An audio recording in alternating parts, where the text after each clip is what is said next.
Hey guys, and welcome to another episode of the Religious Wars here in EU4.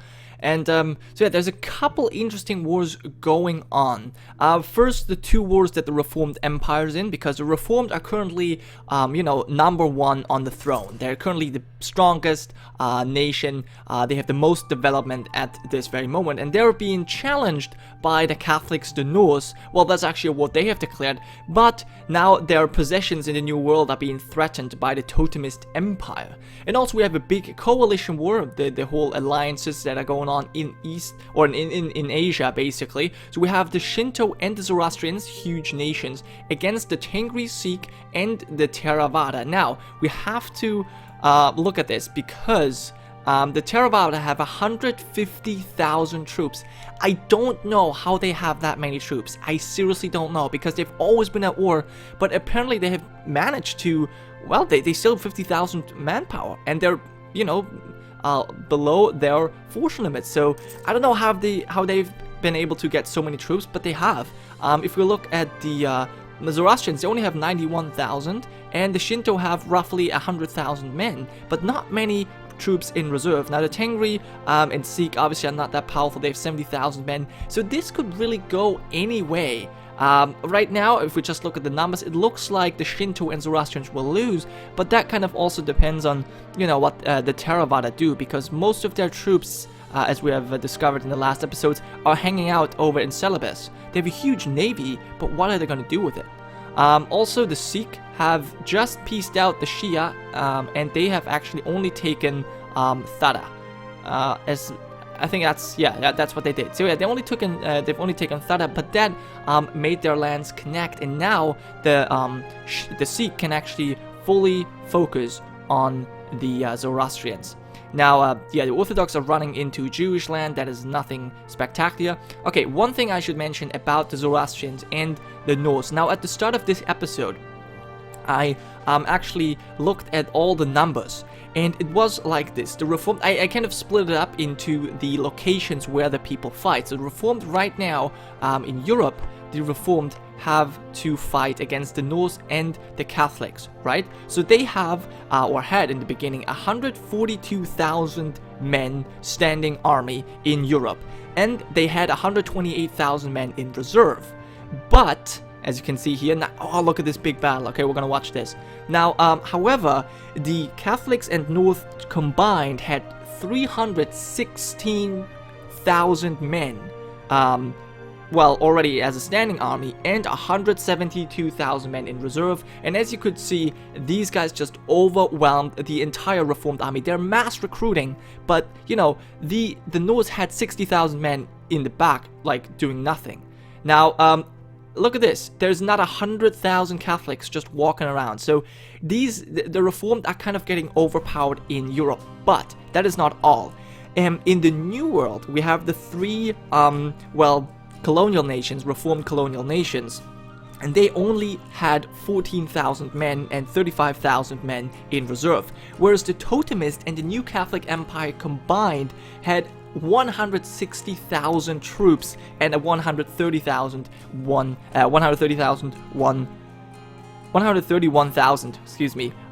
troops in reserve. So that is just ridiculous. And it seems as though they are fighting quite well, but they're just being outnumbered so much.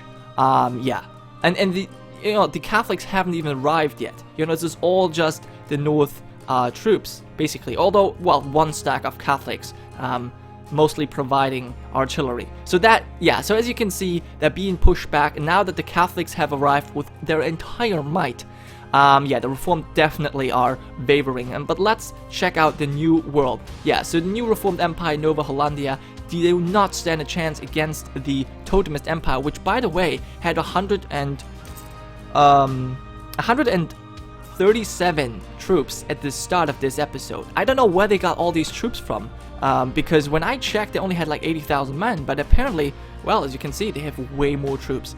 Now, the Catholics are kind of duking around over here. It seems as though the Totemist Navy is no match for the Reformed ships. Okay, so the Reformed fleet at least gets to kill the Navy, And the new Catholic Empire is just kind of a Dumbo. They can't even get rid of these 5,000 reformed West Indies troops. But yeah, you know, this is not really gonna change how this war, you know, goes. Probably Totemists, if they're smart, they're gonna take all of this. They're definitely gonna full annex the new reformed empire because they're kind of a pain in the dick. But if they're smart, they're gonna take as many coastal provinces as possible, just so that they can, you know, drive these pesky Europeans out of their continent. And it seems as though they have just taken over a colony. Right, they have not yet pieced out the war, they've only taken over one of these colonies. Interesting. So let's check out how the war score is looking right now. So, okay, so the Shinto conquest, the Shinto are actually winning right now. And the Reformed are losing against the North and the Catholics. That is no surprise. Let's just check out what the Orthodox have taken from the Jews.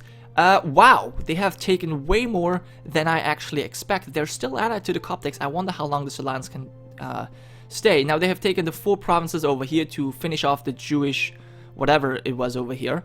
And now they have even taken over here 6 provinces over here. Wow, plus these 4, so 10 provinces. Interesting. Okay, well, it was to be expected. I didn't expect them to take this, but you know, they can do whatever they want, I guess. And the Sunni now have 1 province left over here. That's kind of ridiculous. And another big battle. Oh my god, wow! The Reformed are mobilizing everything they have. 136 against 160, wow. And those are mostly Norse troops, the entire Norse army, and a couple of Catholics, worth 100,000 Catholics stand by and just watch. But yeah, they've just taken the siege of Danzig, and it seems as though, yeah, the Reformed are doing a really good battle, but or a really good job of defending. But yeah, that was just too much for them. They got crushed. And now, obviously, the Catholics are coming in. Or what are they doing? They're not. I guess they want to go home. Are they being threatened by someone else? Oh no. I just thought the game would crash, but it didn't. Good. Alright, so the Catholics have just decided to go home for whatever reason, or at least go back. That would give the Reformed a little bit of time to breathe. I don't know if they can actually recover. I mean, look at this. 32,000 Northmen over there, 80,000 here, 40,000 here. I think they're beaten. I think the Reformed are actually beaten. They have found their master in the North and Catholic Empire, which, you know, to be fair, it's a huge disadvantage they started with. I mean, again, 142,000 against 316. I mean, that's really not an even fight to begin with. But, you know, they picked the fight. They were happily allied to the Catholics, but they declared war on the North. I mean, they got what they deserved, to be honest. But yeah, let's check out the war score. Yeah, minus 25. The Totemists are winning by 5%. And the Shinto are still winning by 6%. So let's actually have a look at this. So the Theravada, they still have their 50,000 men here. Yep, that is a mistake. Zoroastrians are fighting over here, but they're getting support from the Shinto. The Theravada have sent 60,000 men over as well. There's Sikh running around. But it seems as though, yeah, the Shinto, even though they have their troops just standing around, they kind of have the upper hand over here in the Tengri Zoroastrian, and not Tengri, but yeah, Tengri and Shinto lands. Oh, and I didn't even know that these lands got cut off. I just somehow missed this fact. And the game seemed very laggy. We just had a huge lag. Oh, and look at this. The first army ever, the first enemy army I've ever seen land in Shinto homeland. I think I'm gonna have to pause here, because the game is, I think the game's gonna crash. Damn it. I think I'm gonna have it just paused for a couple of seconds to maybe let it catch up. I don't know if that helps anything, but it feels like it does. Yeah, so we have 41,000 Theravada just chilling here in Shinto land, even though they have such a great navy. How is that even possible? You have a stronger navy than these guys. You could outright fight them. And look at the Hindu. Oh, those are ships. I thought those are troops. Alright, let's check out the war score again. Still winning by 8%. Okay. Okay, let's have a look at the Totemist. They have almost occupied everything. Okay. Yep, so 144,000 men. That is just ginormous. So yeah, but these guys continue colonizing. So they kind of have to... Whoa, what the hell is going on? I apologize, but this is quite frustrating, actually. Okay, so yeah, they have all of this occupied.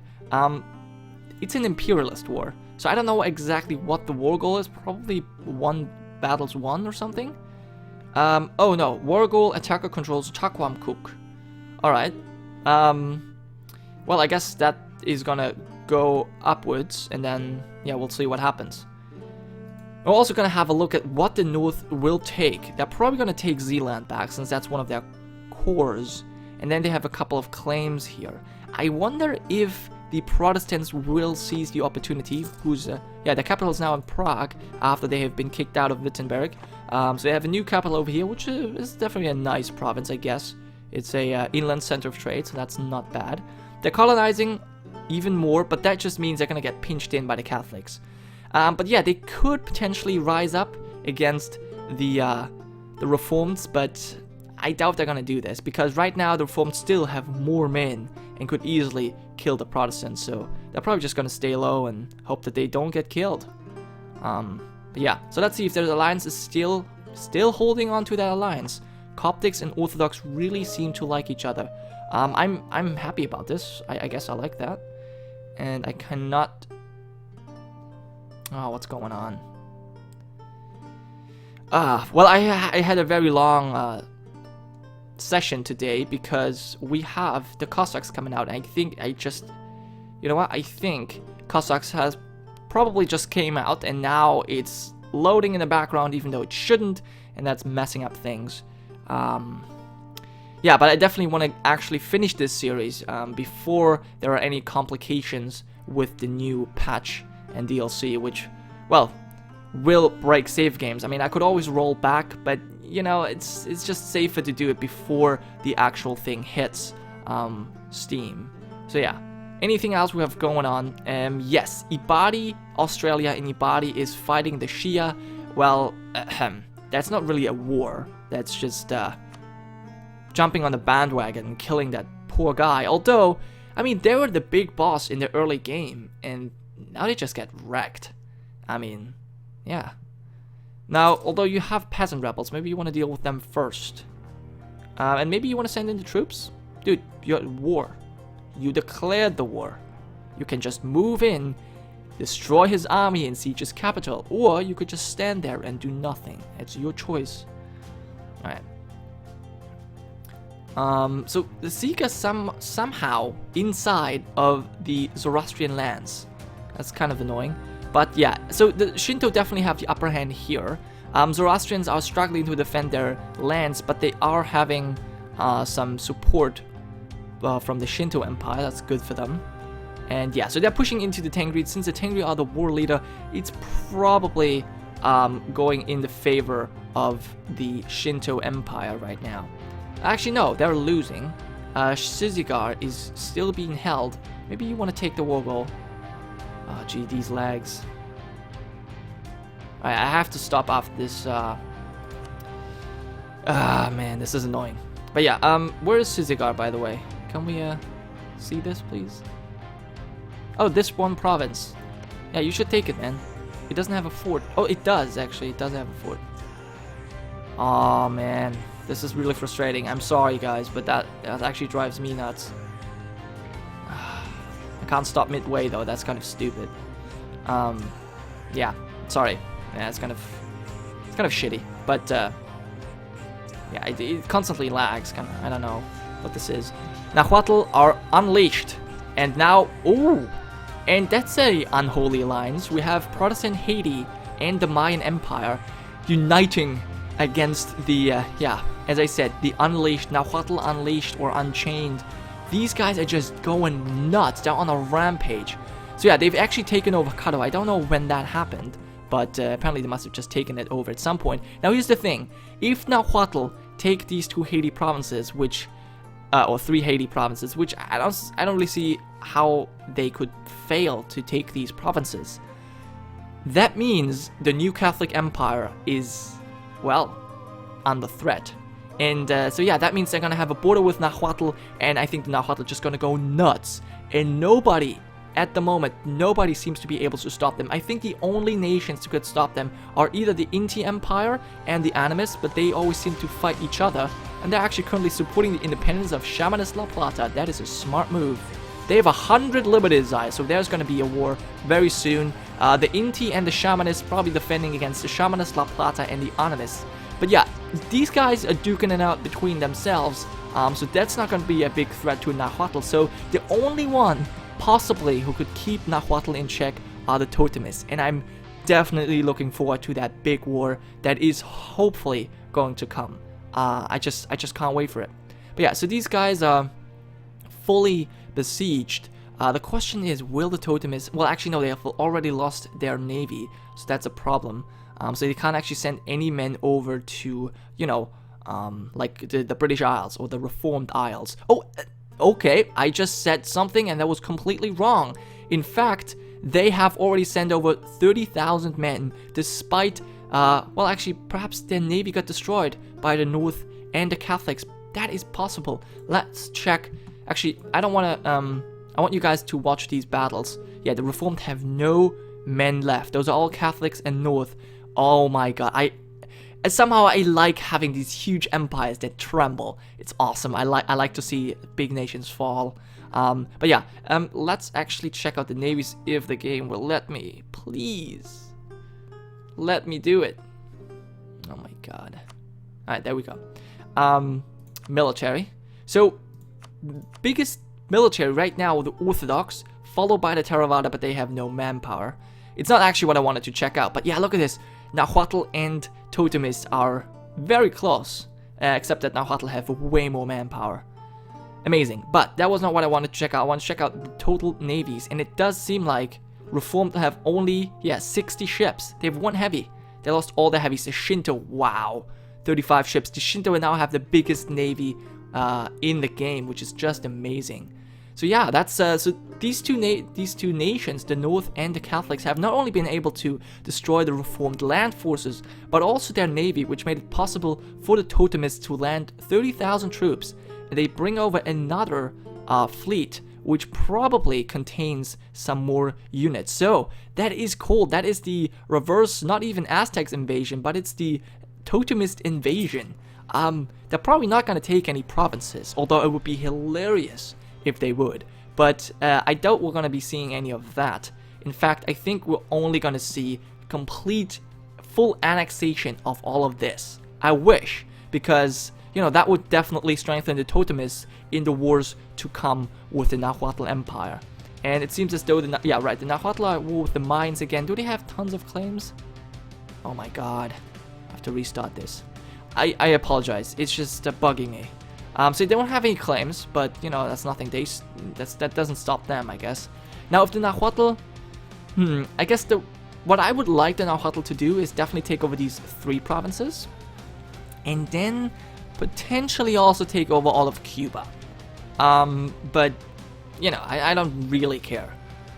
It seems like they're more focusing their efforts on the Mayans. They have 40,000 troops here. Where's their other armies? 40,000 men just in their heartlands. Where's their other troops? Oh my god. Alright, and they have another 40... Okay, so they're taking care of these... they're not actually sieging them. They're just pretending to do that. Odd. Alright, let's check out other wars again. And see how they're going. So it seems as though the big war has ended. The Shinto have made peace. And they have taken the province that they desired. Okay, well that's good for them. Had the Zoroastrians give up anything? They did not. Okay, so it was a war. There was a huge war, and essentially only one province got taken. I mean, technically, the Shinto have won. Shinto-Zoroastrian alliance have won against Tengri Theravada and Sikh, but basically, all of them have just lost. All of them have just bought more time for the Vajrayana and the Mahayana and perhaps the Hindu to strengthen themselves and, you know, build up their armies again and all that. So, yeah, basically it was just a big loss for everyone. Perhaps the Tengri have lost a little bit more than the other people, but yeah, technically everyone just lost. So yeah, the Reformed are still in this one. They're losing both of the wars, but one way heavier than the others. Look at this. The North are just pushing in from the north and obviously the east. And the Totemists pushing in over here, already sieged Armor, Maine, Anjou, Berry, de Normandy. Yeah, that's amazing. Catholics do hold Navarra, which is not even connected to the lands. That's kind of odd. But the Reformed are so powerful that they've actually made it through the episode, which is amazing. So yeah, we're gonna see the conclusion of this war in the next episode. I thank you guys so much for watching, and I'll see you next time. Steve Gironca, signing off.